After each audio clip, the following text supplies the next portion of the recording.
उत्तर प्रदेश का पहला विश्व स्तरीय रेलवे स्टेशन जल्द ही शुरू होगा। विश्व का सबसे अत्याधुनिक गोमती नगर रेलवे स्टेशन यात्रियों के लिए 2 महीने में खुल जाएगा। इस स्टेशन में 385 करोड़ की लागत से बनाया गया है और 10 एकड़ में फैला है, जिसमें 14 लिफ्ट और 13 एक्सेलेटर हैं। यात्रियों को स्टेशन पर अत्याधुनिक सुविधाएं मिलेंगी। स्टेशन पर आने जाने वाले लोगों को शॉपिंग करने का मौका देने के लिए 2 कॉमर्शियल ब्लॉक बनाए गए हैं। यात्रियों को विश्व स्तरीय सुविधाएं प्रदान करके उनकी यात्रा को अधिक सुखद और सुविधाजनक बनाएगा। देखिए अगली खबर। महाकुंभ में नाव चलाकर 30 करोड़ कमाने वाले पिंटू महारा को देना होगा इतना टैक्स, छल का दर्द। अब सवाल यह उठता है कि इतनी बड़ी कमाई पर पिंटू महारा को कितना टैक्स देना होगा। भारत में 15 लाख रुपए से अधिक की कमाई पर 30% टैक्स देना पड़ता है।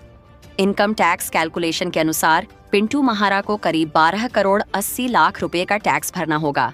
कुल इनकम 30 करोड़ रुपए इनकम टैक्स, 8 करोड़ 98 लाख 12,585 रुपए सरचार्ज, 3 करोड़ 32 लाख 30,625 रुपए हेल्थ और एजुकेशन सेस, 49 लाख 21,725 रुपए।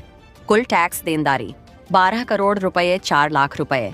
यदि पिंटू महारा अपने खर्चों को घटाकर 20 करोड़ रुपए की नेट इनकम दिखाते हैं तो उनकी टैक्स देनदारी घटकर 8 करोड़ 52 लाख 52,252 रुपए रह जाएंगी। देखिए अगली खबर। हाई कोर्ट ने लोन डिफॉल्टर्स के पक्ष में दिया बड़ा फैसला। बॉम्बे हाई कोर्ट ने हाल ही में लोन डिफॉल्टर्स से जुड़े एक मामले की सुनवाई करते हुए स्पष्ट किया कि यदि बिना किसी उचित कारण के लुकआउट सर्कुलर LOC जारी किया गया है तो उसे रद्द किया जाएगा। कोर्ट ने यह भी कहा कि केवल गंभीर मामलों या आपराधिक मामलों में ही इस तरह के सर्कुलर जारी किए जा सकते हैं। सामान्य लोन डिफॉल्ट मामलों में बैंक या अन्य वित्तीय संस्थान LOC जारी नहीं कर सकते। देखिए अगली खबर। हिंदू सेना के राष्ट्रीय अध्यक्ष विष्णु गुप्ता ने भारत सरकार से मुगल शासक औरंगजेब को आधिकारिक रूप से बर्बर शासक घोषित करने की मांग की है। उन्होंने केंद्रीय गृह मंत्री को पत्र लिखकर औरंगजेब के नाम पर बनी सभी सड़कों और स्थानों के नाम बदलने और उनकी कब्र को खोदकर अवशेषों को अरब सागर में बहाने की अपील की है। देखिए अगली खबर। भारत और चीन ने तोड़ा अमेरिका का घमंड। ब्लूमबर्ग बिलियनियर्स इंडेक्स के आंकड़ों के अनुसार चीन और हांगकांग के अरबपतियों की कुल संख्या 74 है, जिसमें 15 अरबपति हांगकांग के हैं। भारत के अरबपतियों की संख्या 25 है। तीनों जगहों में कुल अरबपतियों की संख्या 99 देखने को मिल रही है, जिनमें से 89 अरबपतियों की दौलत में इजाफा देखने को मिला है। देखिए अगली खबर। अप्रैल से होगा TDS और TCS में बदलाव, जानिए क्या होगा असर। केंद्रीय बजट में सरकार ने टैक्स से जुड़े कई खास बदलाव का ऐलान किया है। खासकर TDS और TCS को आसान बनाने के लिए कुछ बदलाव किए गए हैं। यह बदलाव 1 अप्रैल 2025 से लागू होने वाला है, जिसका मकसद आम टैक्स पेयर्स और कारोबारियों के लिए टैक्स नियमों को आसान बनाना और अनावश्यक परेशानियों को खत्म करना है। देखिए अगली खबर। आयुष्मान भारत योजना की सफलता को देखते हुए यह भारत सरकार की सबसे महत्वाकांक्षी और प्रभावी स्वास्थ्य योजनाओं में से एक मानी जाती है। योजना के तहत अब तक 10 करोड़ से अधिक परिवारों को कवर किया जा चुका है। इस योजना का सबसे बड़ा लाभ कैशलेस इलाज है। योजना में गंभीर बीमारियों जैसे दिल के ऑपरेशन, कैंसर का इलाज, किडनी ट्रांसप्लांट और सर्जरी जैसी जटिल मेडिकल प्रक्रियाओं का खर्च कवर किया गया है। राजस्थान, उत्तर प्रदेश, पश्चिम बंगाल और बिहार जैसे राज्यों में योजना के तहत लाभार्थियों की संख्या अधिक रही है। योजना की शुरुआत के बाद लगभग 1 करोड़ 50 लाख से ज्यादा मरीजों को लाभ पहुंच चुका है। का इलाज केवल गंभीर बीमारियों के लिए किया गया है। योजना के अंतर्गत 2 करोड़ से अधिक अस्पतालों में भर्ती हो चुके हैं। इसकी सफलता का मुख्य कारण इसके व्यापक कवरेज, कैशलेस इलाज और पारदर्शिता है। देखिए अगली खबर। आत्मनिर्भर भारत अभियान। इस अभियान को प्रधानमंत्री नरेंद्र मोदी ने मई 2020 में कोविड-19 महामारी के दौरान घोषित किया था। इस अभियान का एक मुख्य पहलू स्वदेशी उत्पादों को बढ़ावा देना है। स्वदेशी उत्पादों को बढ़ावा देने से देश के छोटे कारोबारों और कारीगरों को मदद मिलती है, जिससे स्थानीय अर्थव्यवस्था को बल मिलता है। आत्मनिर्भर भारत अभियान के माध्यम से भारत को एक प्रमुख वैश्विक शक्ति बनाने का लक्ष्य है। देखिए अगली खबर। इग्लायस सिस्टम की आपूर्ति। भारतीय सेना को अडानी डिफेंस द्वारा असेंबल किए गए इग्लायस सिस्टम प्राप्त होंगे।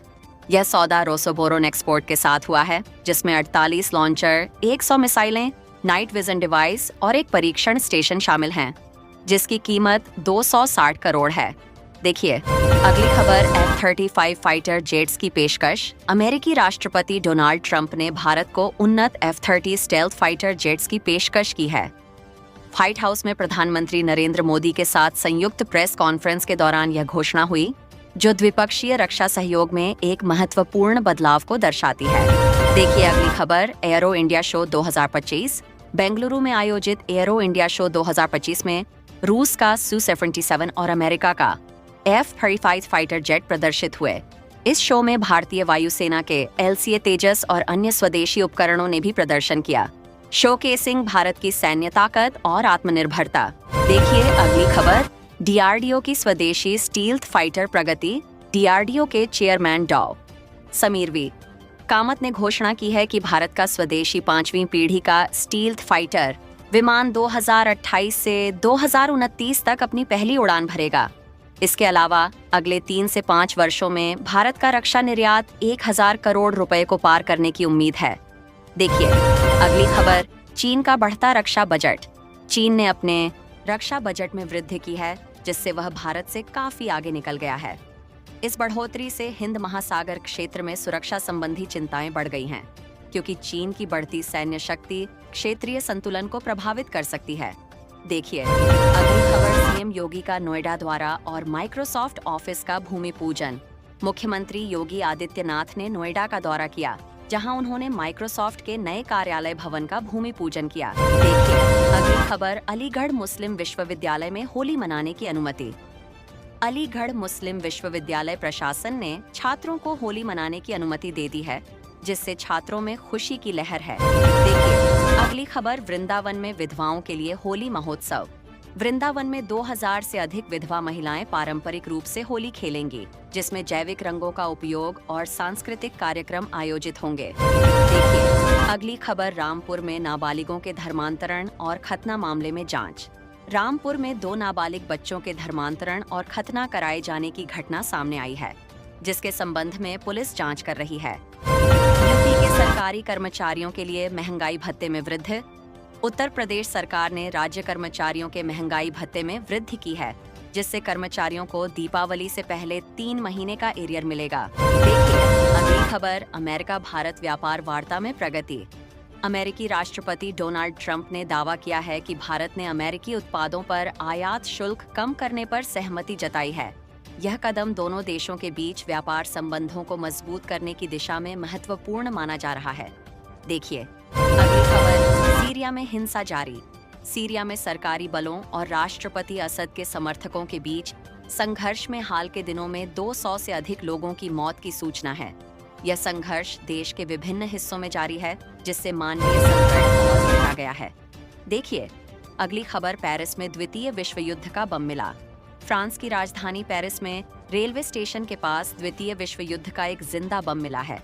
बम निरोधक दस्ते ने इलाके को खाली कराकर बम को निष्क्रिय किया, जिससे बड़ी दुर्घटना टल गई। देखिए अगली खबर, कनाडा में गोलीबारी से हड़कंप। कनाडा के एक पब में ताबड़तोड़ गोलीबारी से कम 12 लोग घायल हो गए हैं। स्थानीय पुलिस ने मामले की जांच शुरू कर दी है, लेकिन हमलावर का अभी तक कोई सुराग नहीं मिला है। देखिए अगली खबर, पाकिस्तान में आतंकवाद पर चिंता। पाकिस्तान में आतंकवाद से संबंधित घटनाओं में वृद्धि देखी गई है। 2024 में यह देश दुनिया में आतंकवाद से सबसे अधिक प्रभावित देशों में से एक रहा, जिससे राष्ट्रीय और अंतर्राष्ट्रीय सुरक्षा संबंधी चिंताएं बढ़ गई हैं। देखिए अगली खबर, शेयर बाजार में गिरावट के बावजूद निवेश के विकल्प। वैश्विक आर्थिक चुनौतियों और विदेशी पोर्टफोलियो निवेशकों FPI द्वारा निरंतर निकासी के बावजूद विशेषज्ञ कम जोखिम और उच्च लाभ वाले निवेश विकल्पों की सलाह दे रहे हैं। देखिए अगली खबर, शेयर बाजार की वर्तमान स्थिति। आज के कारोबार में निफ्टी 50 इंडेक्स में 0.06% की मामूली बढ़त देखी गई, जबकि बैंकिंग क्षेत्र में निफ्टी बैंक इंडेक्स में 0.31% की गिरावट आई।